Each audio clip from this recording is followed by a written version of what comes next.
If you are looking for some great single-player games to play on your PS5, this list is for you. So let's look at the first game on our list. God of War Ragnarok.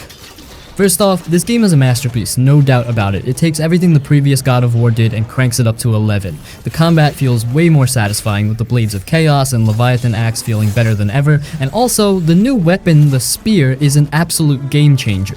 In my opinion, it adds another layer of depth, and we all know that a shield and spear were the first two weapons that a Spartan soldier first gets. So it also adds a charm of nostalgia. Now let's talk about boss fights, one of the biggest upgrades from 2018. There are so many of them, and they are brutal in the best way possible. These fights are cinematic and straight up legendary. If you ask me, then the sheer increase in the number of boss battles is crazy, because no matter what, as players who love Kratos, we will never say no to another cinematic fight where he tears apart monstrous creatures or stupid gods. So this gives us another chance to enjoy what Kratos is mostly known for, an ultra-powerful, savage beast capable of doing the most impossible things. However, if you asked me, then in the Norse saga, Kratos is turning into more of a father figure. There are so many moments of him with his son and with other characters that showcase his anger management and helpful advice, so he's not the same ghost of Sparta we knew. This is still a good thing as we get to see different sides of Kratos and experience an overall wholesome story. Ragnarok is a stunning game. Every realm feels alive, and exploring them is just as rewarding as fighting through them. Finally, the ending of the game wraps up the Norse saga in a way that feels earned, emotional, and full of epic moments that will stay with you long after the credits roll.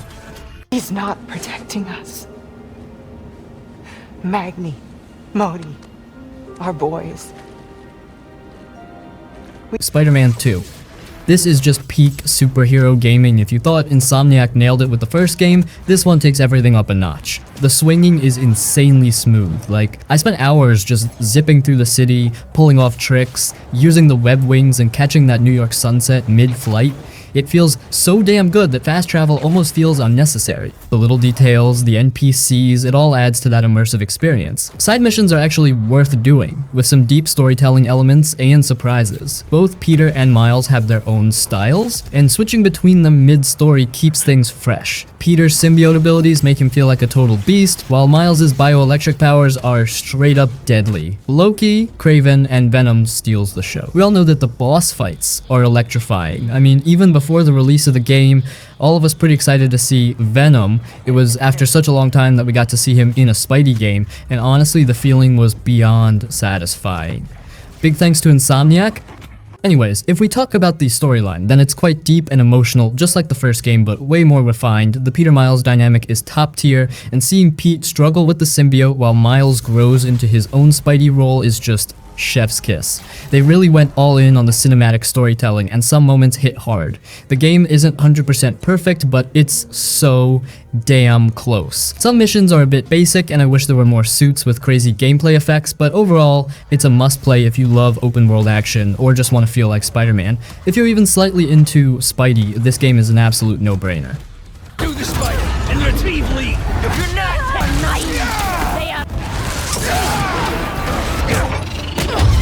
Ghost of Tsushima.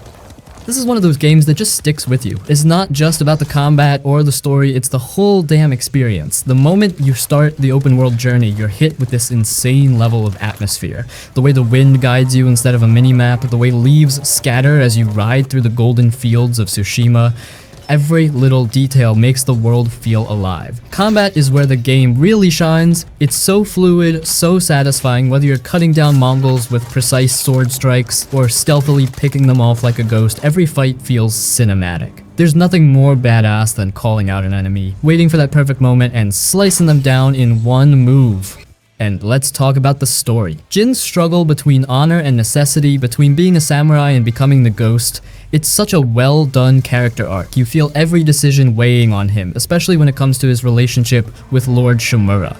It's easily one of the most beautiful open worlds ever made, just pure exploration with visual cues leading you to secrets. And I gotta say, the Legends mode was a surprise hit. I didn't expect the multiplayer to be that good, but it ended up being one of the best co-op experiences out there. The game makes you feel like a damn samurai, and every moment feels like it belongs in a classic Kurosawa film. One of the best open world games ever. You have no honor. and you are a slave to it. Final Fantasy VII Rebirth. Alright, let's talk about this classic fantasy remake. If you played the first part, you already know that this isn't just a simple retelling of the original, it's a full-blown reimagining that takes everything we loved about Final Fantasy VII and cranks it up to 11. But unlike Remake, which was mostly confined to Midgar, Rebirth throws you into sprawling open zones that are packed with side quests, secrets, and jaw-dropping scenery. Absolute nostalgia trip, but with stunning modern visuals that make it feel brand new. Combat is even better this time around. If you liked the action-heavy approach of Remake but wanted more depth, you're gonna love this. The synergy moves between characters add a whole new layer to fights, making every encounter feel strategic and cinematic at the same time. Every major fight feels like an event, packed with insane mechanics and set-piece moments that left me grinning like an idiot half the time. Rebirth goes places. If you thought Remake was messing with expectations, this one cranks up the mind games big time. It's got those unexpected twists and some seriously bold changes that will have longtime fans debating for years. The character interactions feel more fleshed out than ever, with moments that made me laugh and even sit there in total silence processing what just happened. If you loved Remake, Rebirth is basically a dream come true. It's bigger, bolder, and an emotional roller coaster from start to finish. Yeah. Following the river should get us back to the village. We're not going to the village. Can you get us to the reactor? Last of Us Remake. This is basically the definitive way to experience Joel and Ellie's journey, especially if you never played the original. The PS5 version takes the already incredible story and brings it to modern standards with insane graphical improvements.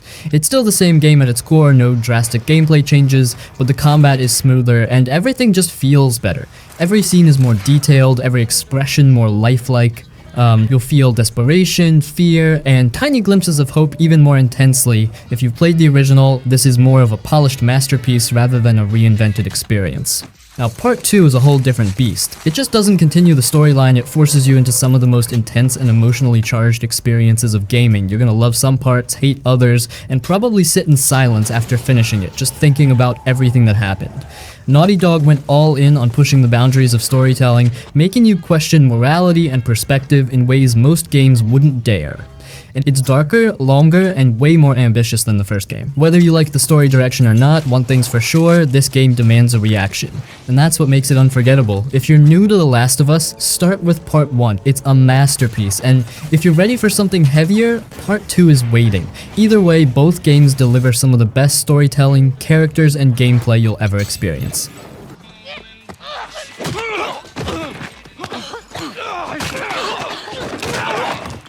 Stellar Blade. Stellar Blade is an absolute banger of an action game. It's like if Nier, Automata, Sekiro, and Devil May Cry had a futuristic anime-stylized baby. The combat is fast, fluid, and incredibly satisfying. Parrying feels so damn good when you time it right, and the boss fights will have you sweating bullets. If you love tight, skill-based action games, this one delivers. The game mixes sci-fi and post-apocalyptic vibes with some seriously breathtaking set pieces. The story is a bit mysterious at first, but as you progress, it unfolds in a way that keeps you hooked. There's a surprising amount of depth in the lore, and if you're into uncovering secrets, you'll find plenty to chew on. And let's talk about the protagonist. She's badass, stylish, and an absolute powerhouse in combat. The way she moves, fights, and interacts with the world makes her feel like a true action hero. Plus, the game doesn't just focus on mindless action, there are moments of exploration, side activities, and even some emotional beats that hit harder than expected. Honestly, Stellar Blade is a must-play game, because after a while, we have gotten a brand new, best ever, similar to Bayonetta game. A game that focuses on a gorgeous character and then mixes it with a fast-paced, stylish combat. So yes, it's definitely a nice game to play, especially on PS5.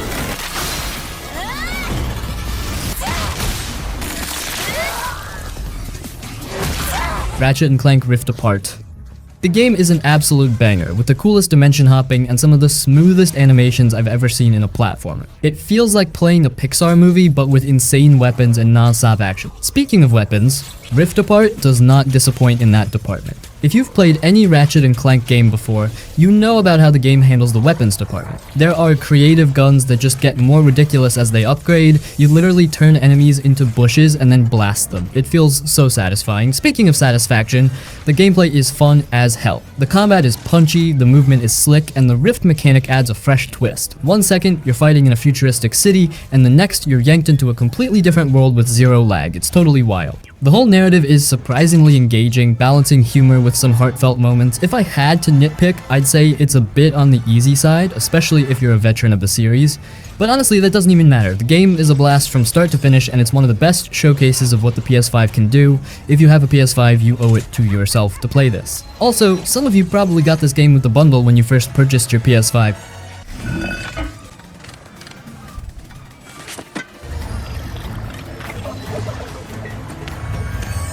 Your suit seems to be working. Death Stranding. Death Stranding is one of those games that you either vibe with or drop within the first few hours. It's weird and sometimes straight up depressing, but in the best way possible. You're actually a delivery guy in a post-apocalyptic world where America has basically fallen apart. Your main purpose in the game is to reconnect isolated cities by literally walking across empty landscapes while carrying cargo on your back like the world's most determined Amazon delivery guy. Let's be real, this isn't your typical action-packed, shoot everything that moves kind of game. It's all about traversal, planning routes, and making sure you don't trip over a damn rock and send your precious cargo flying down a cliff. But somehow the game makes even that feel intense. The moment you start getting good at balancing your load, managing your stamina, and using tools like ladders and ropes, you feel like an absolute pro. But what makes Death Stranding special is how it connects players. The game has this cool online system where you don't directly interact with others, but you can leave ladders, bridges, and signs that help fellow travelers. It gives you this weird sense of comrade, like you're not really alone out there. Bottom line is that if you love atmosphere-heavy games with a deep story and don't mind the slow gameplay, Death Stranding is an experience you won't forget. But if you're looking for constant action and fast-paced combat, this might not be for you. It's not a game for everyone, but for the right player, it's unforgettable.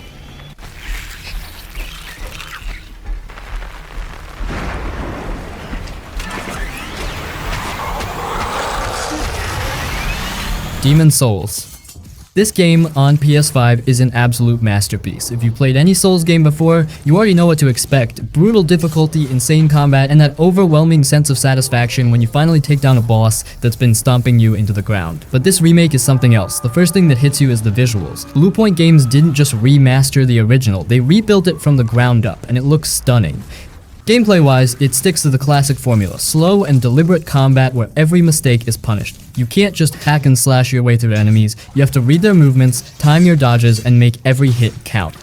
Some bosses are a little easier than later Souls games, but they still pack a punch. However, some of them, such as the Flammelurker, Maneater, and Old King, will humble you so fast, making you realize that you shouldn't forget that you're actually playing a Souls game. Overall, if you love Souls games, this is a must-play. It's a rewarding experience that'll test your patience and skill. That feeling when you conquer it is absolutely legendary.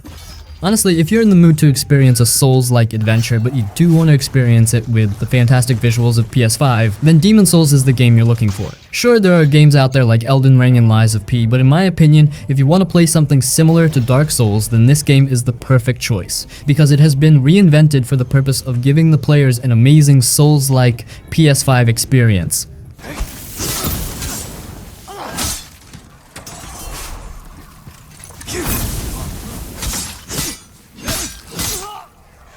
Rise of the Ronin.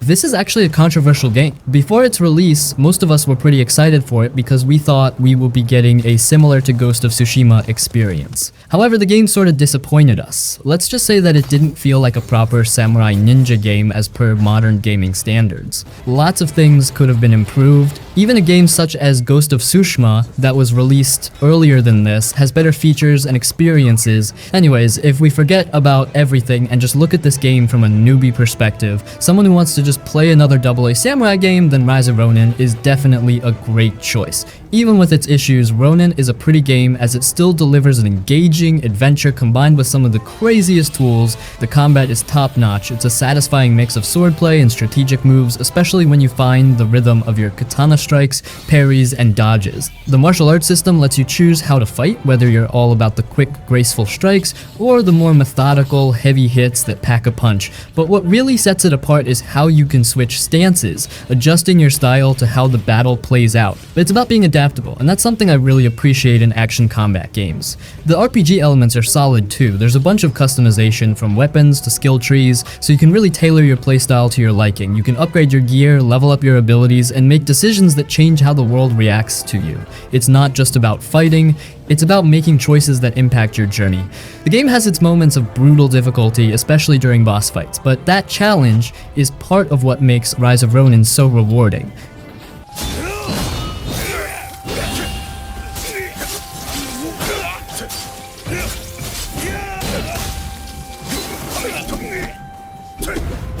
Star Wars Jedi Survivor.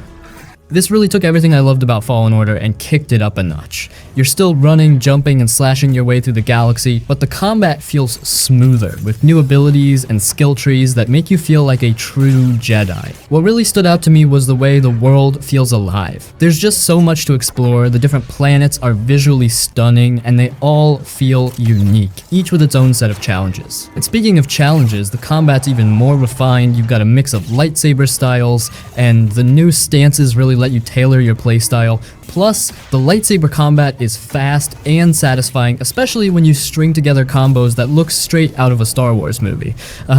The game does a great job of showing how the galaxy's turmoil affects the characters, especially the protagonists' struggle to keep the light of hope alive. I also really appreciated how much customization was added, from lightsaber hilt designs to outfits. You're actually giving a personal touch to an already immersive experience. The overall pace of the game was solid too, balancing intense action with quieter moments. Jedi Survivor is an easy recommendation for anyone who's a fan of Star Wars or great action-adventure games. If you loved Fallen Order, this is pretty much a must-play, and if you've never played either, you're in for a treat. It's a great mix of Star Wars lore, cinematic storytelling, and satisfying gameplay.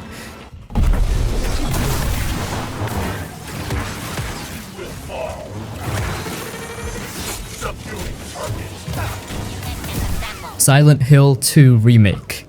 This is actually the best possible remake of the 2001 classic horror game, and it also brings a fresh, terrifying experience for both old fans and newcomers. The town of Silent Hill is now more detailed and atmospheric than ever before, with the haunting mist rolling through the streets, creating an almost suffocating tension. The characters look more lifelike too, and the facial expressions and voice acting are leagues ahead of what we saw in the original. The protagonist feels like a real person now, caught in his own twisted journey through grief and guilt. The sound design also stands out. The original game's soundtrack was already iconic, and the remake brings it back with a more immersive soundscape. There's a definite emphasis on survival horror here, ammo is scarce, and every encounter is nerve-wracking, but not in a cheap jump scare kind of way. The horror here isn't just in the monsters, it's in the psychological aspects, the twisted symbolism that Silent Hill 2 is so well known for. The game still makes you question what's real and what's in James's mind. What really shines in this remake is the way it handles the themes of the original. The story is as unsettling as ever, with James's internal struggle taking center stage. It's still a journey of grief, punishment, and redemption. You really get the sense that James is drowning in his thoughts and memories, and the town, the monsters, and the whole experience reflect that. Silent Hill 2 Remake feels like a love letter to the original, but with enough upgrades and tweaks to make it a fully realized, next-gen horror experience. If you're new to Silent Hill, this remake is a perfect introduction to one of the best psychological horror games ever made.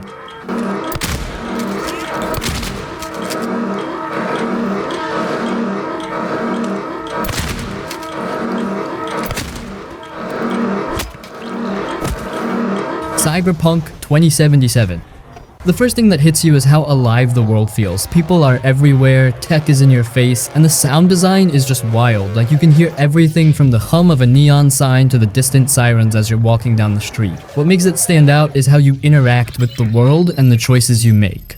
It's not just about running through missions, it's about the little things, the conversations, the side stories, and how those things can change the whole game. Combat is smooth, especially when you're messing around with cyberware and hacking enemies.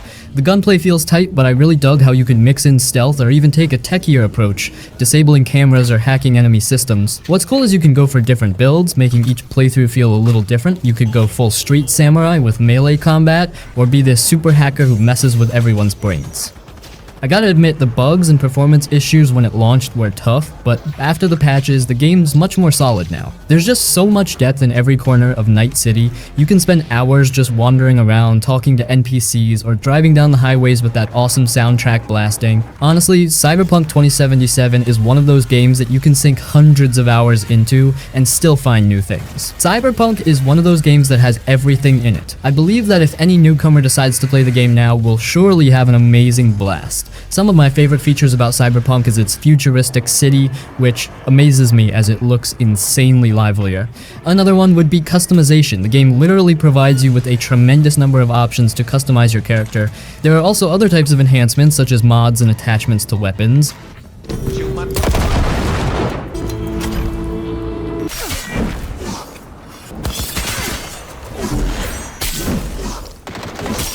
Horizon Forbidden West.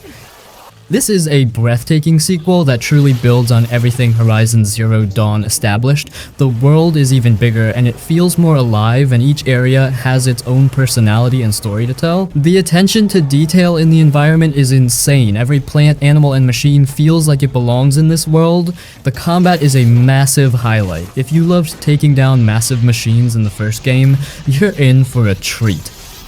The new tools and weapons like the shield wing, which lets you glide, and the spear upgrades add a fresh layer of strategy to the mix. The machines themselves are smarter too, especially the flying ones, and they keep you on your toes, requiring you to use different tactics to take them down.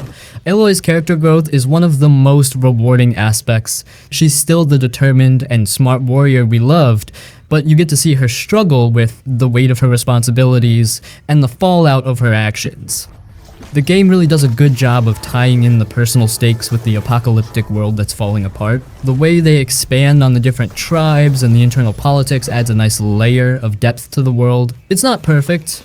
There are moments where the side quests feel a little repetitive, but overall, it's a journey that's easy to lose yourself in. The mix of combat, exploration, and story in Horizon Forbidden West is something that's hard to find elsewhere, and it's definitely a game worth playing if you loved the first one. I'm not going to talk about which one is better, as some people really appreciate the sequel while some think that it's basically a graphical overhaul. I won't recommend diving into the sequel before the original because you won't feel more connected to the storyline and the overall game's environment. Before I reveal my final pick, here are some honorable mentions. Uncharted Legacy of Thieves Collection. That would be my dad, actually. I'm just a thief. I'll find the tusk. Asav's on you. Nadine's guys? Yep. Son of a bitch. Gran Turismo 7.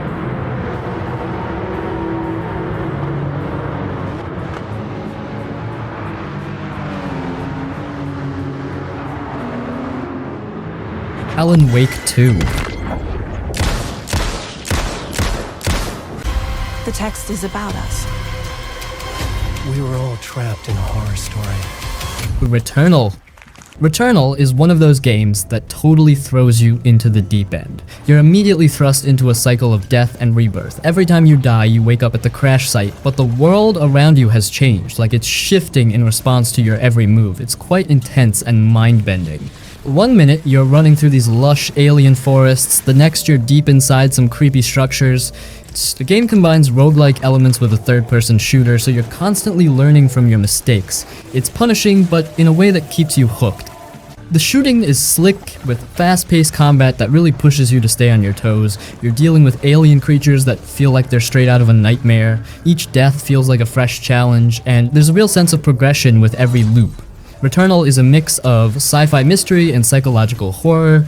The narrative unfolds in pieces, and as you dig deeper into the character's journey, it gets stranger and more thought-provoking. It's not your typical straightforward story, but one that keeps you questioning everything. And if I'm being honest, the difficulty can be a bit overwhelming at times. You'll get moments where you feel like you've got it, and then you get absolutely wrecked by a random encounter. But that's part of what makes it so satisfying when you finally overcome a tough area or boss. It's all about learning the ropes, mastering your gear, and figuring out how to handle the unpredictable.